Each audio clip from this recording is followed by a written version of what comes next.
I know I'm getting fired, but I got the money already, Shane. I got the money. I got the money.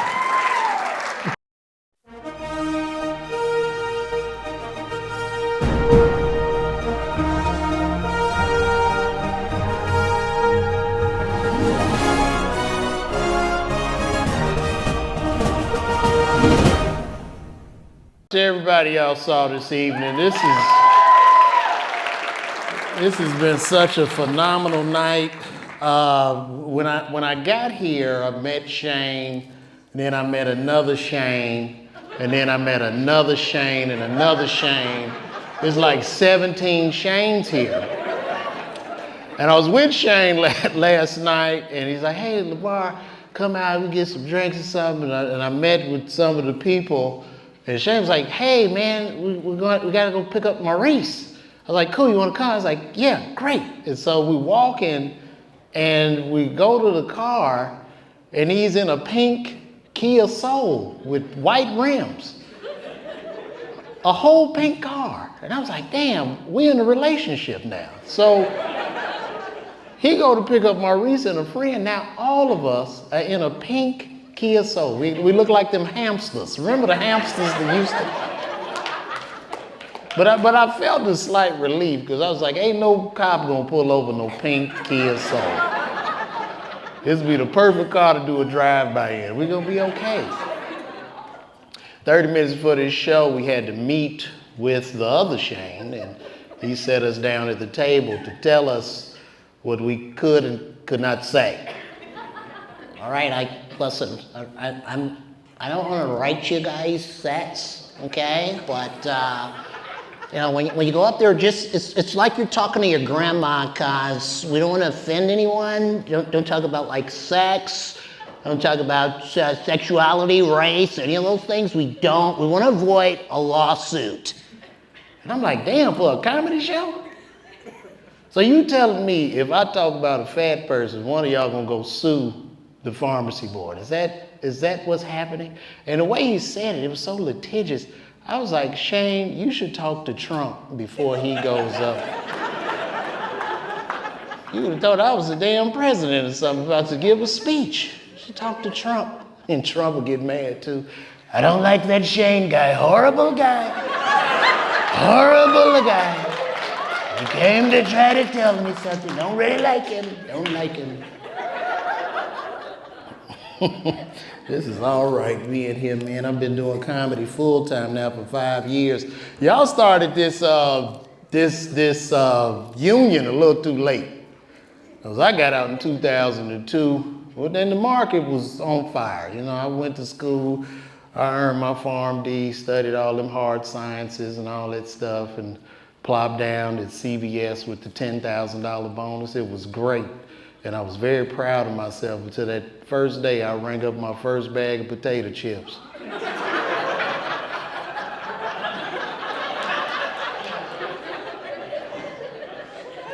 And, you know, I worked back in that pharmacy. A lot of people asked stupid questions. I had a man come back there, had 2 teeth in his mouth. He had the nerve to ask me where the teeth whitening was at. I said, hey, you don't just wipe them 2 teeth off and get the hell out of my face.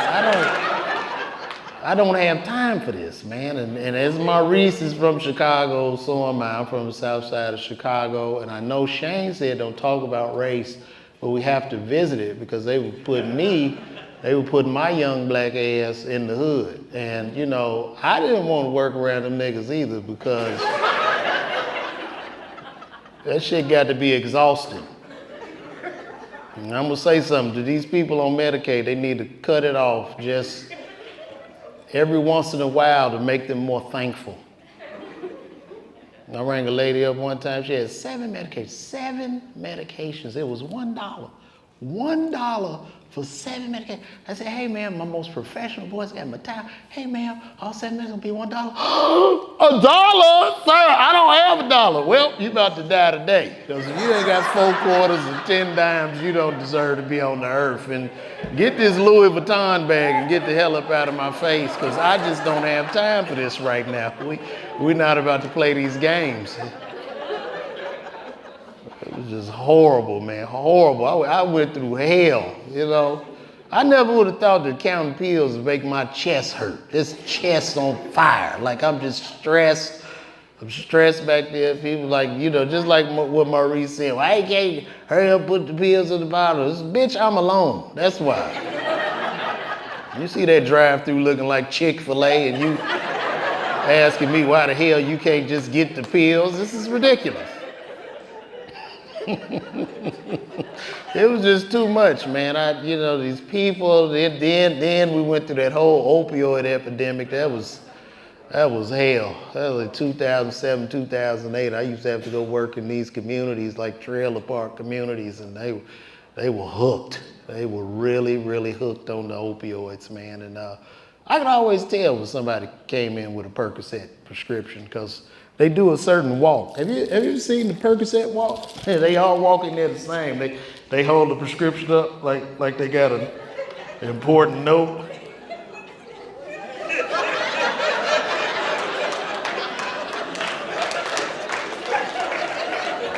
I could always tell it was Percocet because when they would do the walk, I didn't even have to see the prescription. They'll walk up there and do that. And I go, I ain't got no Percocet. God damn, this is the 8th place I've been to. They don't have the Percocet prescription.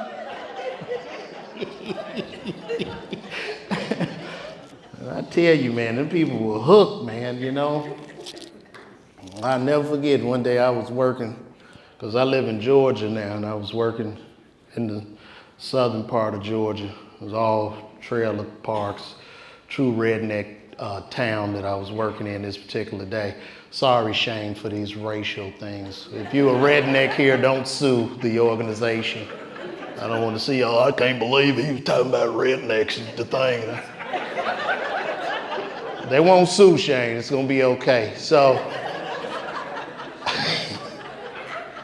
I was working. I never forget it. It was January 1st. I was working hard.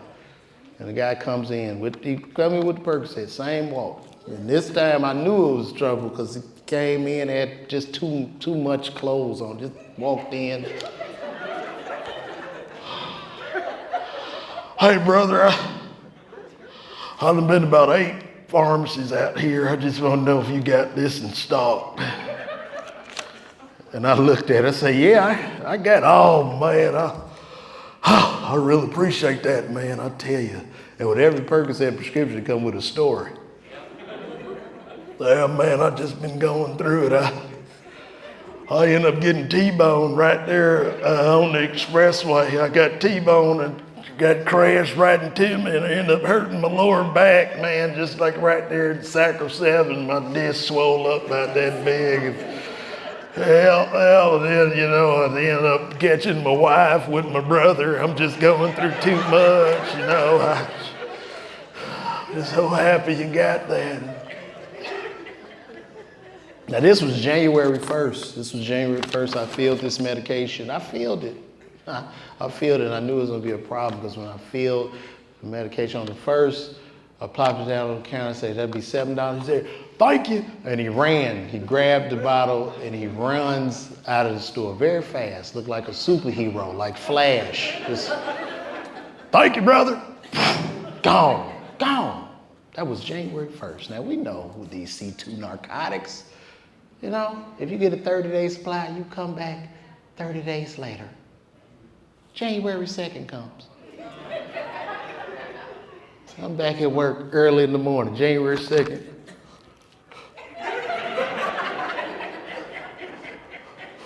Hey, brother, I don't know if you remember me. I came in here yesterday, man. I'm gonna tell you, man, I just got the worst luck in the world. I told you I got T-bone right there on the expressway with my right hand to God. When you gave me the 30 Percocet, somebody broke in my truck. They stole all 30 of them, man, and I'm just going through so much. I caught my wife with my cousin, and my distance swole up about that big, and I was just wondering if you could just feel this for me. And at first I was a little hesitant, but you know what? I gave him the benefit of the doubt.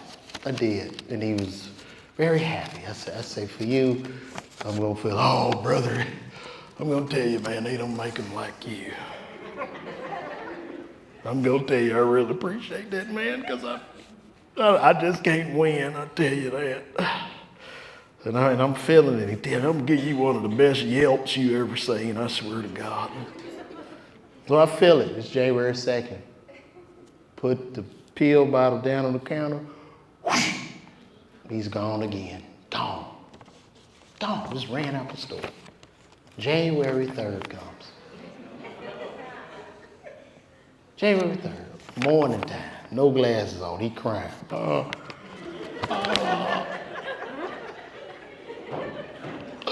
Brother, I've been in here the past 2 days, man. I'm really going through it. I caught my wife with my balls, and my right hand to God, when you gave me the 30%, I got attacked by a bear outside. He took all 30%.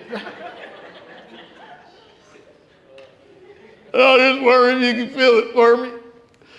Because you're a good brother. You know, he was so nice to me until that day. I said, no, I'm not going to feel it. Oh, you nigger, I hate you. And you thought I would have gotten mad when he called me that, but I didn't, because I watched him get into his house and drive off. That's the first time I saw a mobile home with a basement on it. And I said, I'm not offended by this. I'm not about to fight him. He's losing in life. He even had a dog attached to the back of the damn mobile home. Poor little dog was running behind it when he drove off. It was something else, man.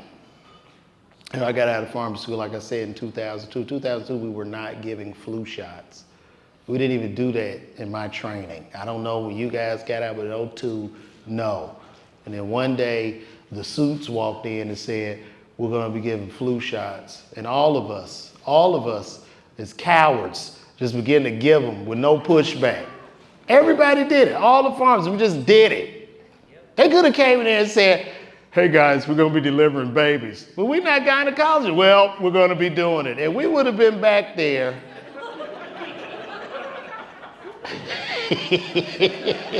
in the minute clinic catching babies and ringing up paper towel. We would have done it. Those flu shots, this is something else, man. You know, worst thing about it, you know, I think, one time I gave this person a flu shot, and you know when you get a flu shot, you got an alcohol swab, and that swab is white. It's white, it's as white as this paper. And you have to use that to disinfect that shoulder before you inject the needle.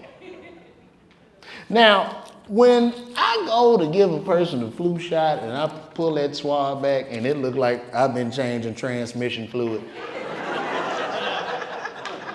at that point, they don't need a shot, they need a bath. They obviously have all the antibodies in the world. Their body is coated in a soot of grease and grime and oil. They're never gonna catch a cold in life. You don't need the shot at this point. One guy came to me, man, I get the flu shot. I said, yeah, when I get through bringing up this cat food, I'm gonna come out there and give you a flu shot. I just think some of the people should be ashamed. We standing out there in front of some potato chips injecting people. It's ridiculous. And then when I told him that, I looked over in the aisle. He was standing there in his underwear. I say, hey, you don't need to take all your clothes off to get a shot. You know, one of the CVS I worked at, they had in front of the CVS, they had this service for dogs, like a shot. It wasn't us giving the shots, but this vet or somebody just set this sign out, right? And so I'm back there, guy coming there with his pit bull. I'm like, hey, bro, what you do? What's the thing? They say you giving shots. What a dog, it's a sign out there. I said, I'm not giving that damn dog no shot, man. And I didn't want to touch the dog. You can tell me the dog don't bite. Don't you hear people say the dog don't bite, but you look at the dog, well, he sure in the hell look like he bite. Touching that damn dog, man.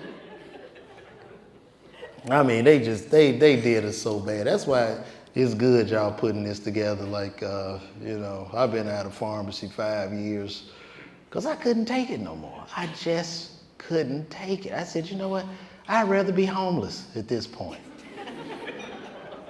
I left the hell out of it. It was during COVID. During COVID, it was the worst. Remember the COVID?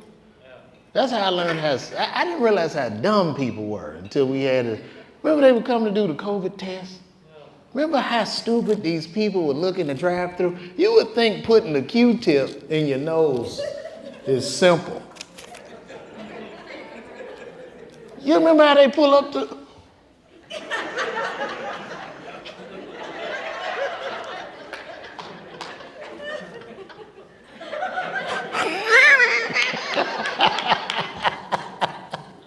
I mean, this was crazy.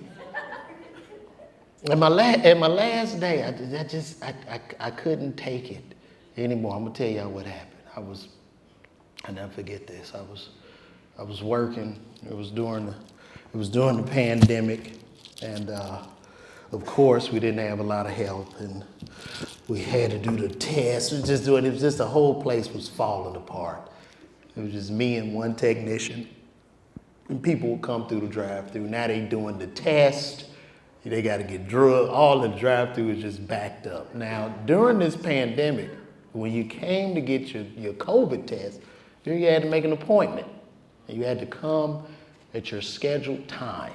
You had to come at your scheduled time. That means if your appointment is at 3, you bring your ass there at 3, not noon. You can't come at noon.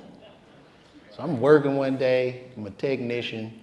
She was running the drive-thru, but she got a real, loud voice. You know, she's from the neighborhood, you know. She didn't even have to get on the microphone. She could talk through the window. You know, so I'm verifying prescriptions, I'm minding my business. And all I hear, no, sir, you have to come at your time at 3 o'clock. It is 12 o'clock. And I didn't pay much attention to it, but I heard a car just, the car drove off, right? I wasn't paying attention. Now, 2 men approached me. Now, I live in Atlanta, okay? And these brothers were obviously husband and husband, okay? And I could tell, you know, because, you know, in the typical husband and wife scenario, you know, when your wife get into it with somebody, we as husbands, we just follow her and look stupid, like stupid security. You know, like we don't say nothing, we just there. You know, that's what we do. So he comes in, you know, he was a gay black dude, he with his husband, and I'm standing there. Now, I don't know, you know, I know there's black people in here, and we're not gonna sue Shane, so don't worry about this joke I'm about to do. Now, black people, have you ever felt racism from other black people? This brother demeaned me and cussed me out. It was so he was racist to me. The gay dude came in there mad as hell. I don't know what the fuck, I'm sick of this shit. Every time I come here and it's a black person working here, it's always a goddamn problem. I'm sick of this. Every time in the hood and all this shit, I say, calm down, brother. Calm your ass down. So I'm trying to talk to, I want to hear this shit. You incompetent black ass nigga. I'm like, you killing me. Now this is a black man cussing me out. It was a white boy right at the counter like, oh my God, I don't think I should be here hearing this. Like, he started shrinking and shit, oh God. Somebody's gonna say it's me. So he just going in, and I couldn't take it no more. You know, he started to break me, and I got my lab coat on, so my fist began to ball up, because I'm like, I'm about to punch this motherfucker in his throat. You know, because as he's cussing me out, you know, I've done some TV, some movies, and worked pharmacy simultaneously, and I earned my degree. I said, I don't need to take this shit. I'm about to kick his ass. So he going on and on. Incompetent ass motherfucker, I don't need this. I mean, he just moving his body and his hips and his... Then his husband just there.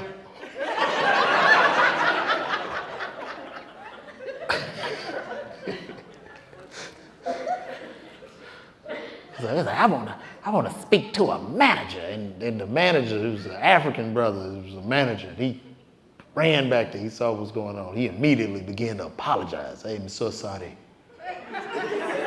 I am so sorry. What is the problem here? Please, sir, calm down, sir. Please.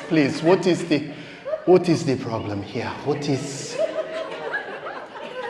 And so he told her, what is the problem? I'm sick of his black ass, and I'm gonna kick his ass. And he did some shit like that.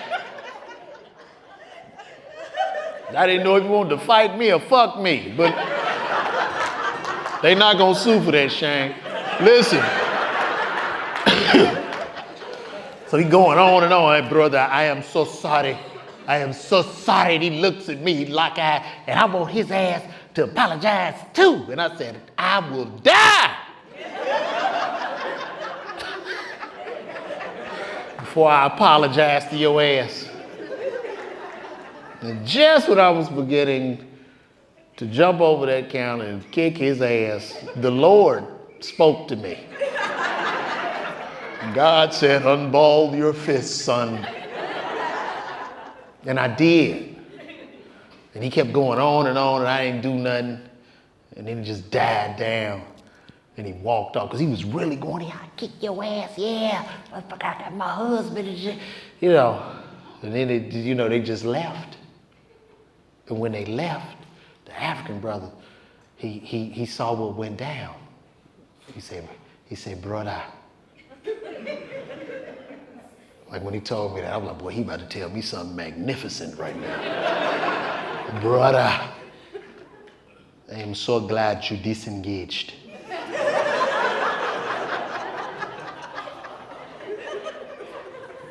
When he had the encounter with you, he had pulled out his phone and put you on his book face live. I say, what? He had you on his book face live. I say, that dirty mother. If I would have kicked his ass, I'd have been all on CNN. Homophobic pharmacist comedian jumps on.